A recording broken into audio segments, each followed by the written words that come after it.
It all started with the whispers. Not the kind you hear from neighbors through thin walls, but something else entirely. Something that felt like it was coming from inside the walls themselves. When I first moved into this apartment, I was ecstatic.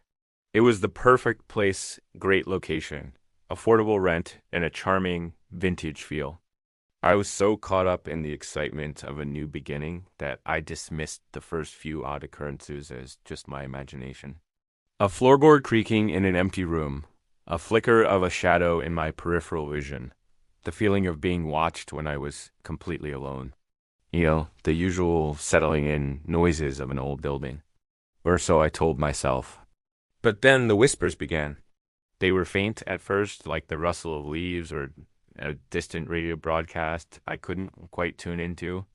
I'd be washing dishes or reading a book, and the soft, indecipherable murmur would float through the air, only to vanish the moment I tried to focus on it. I checked the vents, the pipes, everything. There was no logical explanation. My rational mind was working overtime, trying to find a reason, a source. Maybe it was the old wiring, or the wind whistling through a crack in the window frame.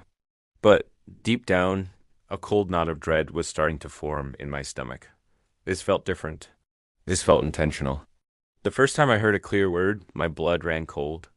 I was drifting off to sleep, hovering in that space between wakefulness and dreams, when a single, crisp whisper echoed right beside my ear. My eyes snapped open. The room was pitch black and silent. My heart was hammering against my ribs so hard I thought it would break free. I wasn't dreaming. I was wide awake. The voice was a woman's, soft and almost melancholic. I laid there for what felt like hours, too terrified to move, straining my ears for another sound.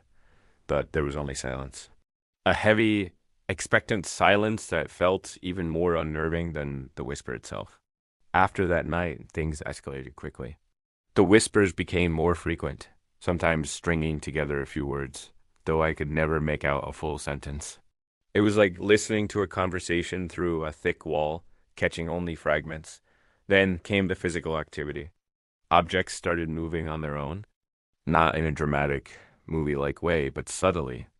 I'd leave my keys on the kitchen counter, only to find them on the coffee table in the living room.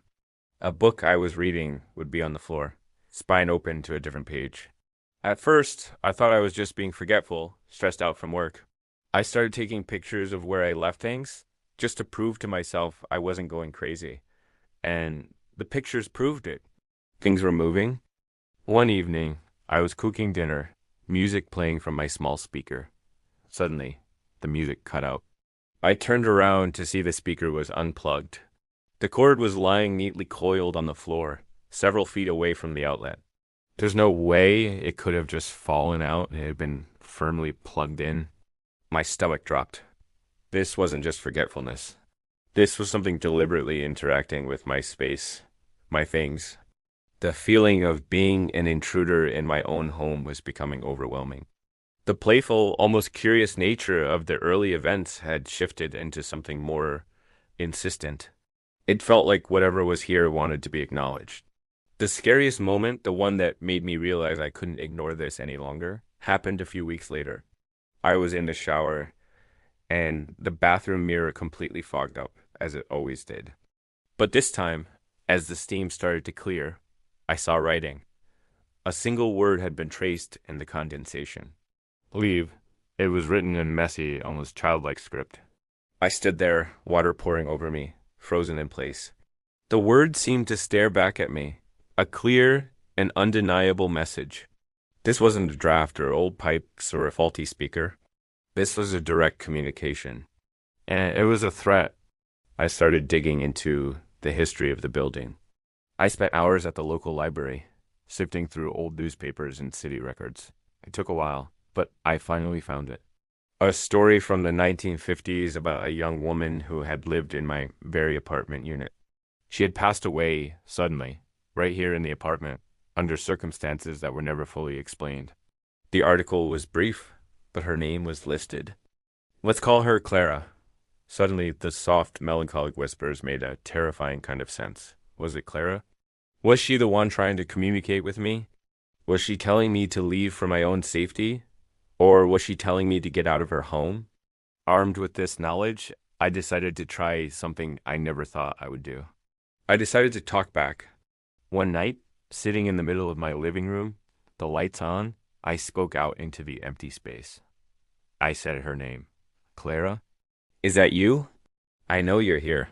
The silence that followed was the most profound I've ever experienced. It felt like the entire building was holding its breath. Then a cabinet door in the kitchen slowly creaked open, just a few inches. It wasn't aggressive, it was a response. I continued talking, telling her I meant no harm, that I respected this was her space, but it was my home now too. I asked her what she wanted. The activity didn't stop completely after that night, but it changed. The whispers became less frequent, and the feeling of being watched softened. The object stopped moving. It was as if a strange truce had been called. It felt less like a haunting and more like having a roommate I couldn't see. Sometimes I still hear a faint sigh or a soft hum, but it no longer fills me with terror. It's more like a gentle reminder that I'm not alone. I don't know why she wanted me to leave that one time. Maybe she was scared. Maybe she was just lonely. Living here has completely changed my perspective on what's possible, on what exists just beyond the veil of our understanding. I know many of you might be skeptical, and that's okay. A year ago, I would have been too, but I've lived it. These walls have secrets, and I've been lucky, or perhaps unlucky, enough to hear their whispers. I'm still living in the apartment. For now, Clara and I have an understanding. I share her story not to scare you, but to share my truth. Sometimes, the creaks and groans of an old building are more than just the house settling. Sometimes, it's someone trying to say hello. Thanks for listening to my story. If you've had similar experiences, I'd love to read about them in the comments. Don't forget to subscribe for more unexplained stories. Stay safe and always listen to the whispers.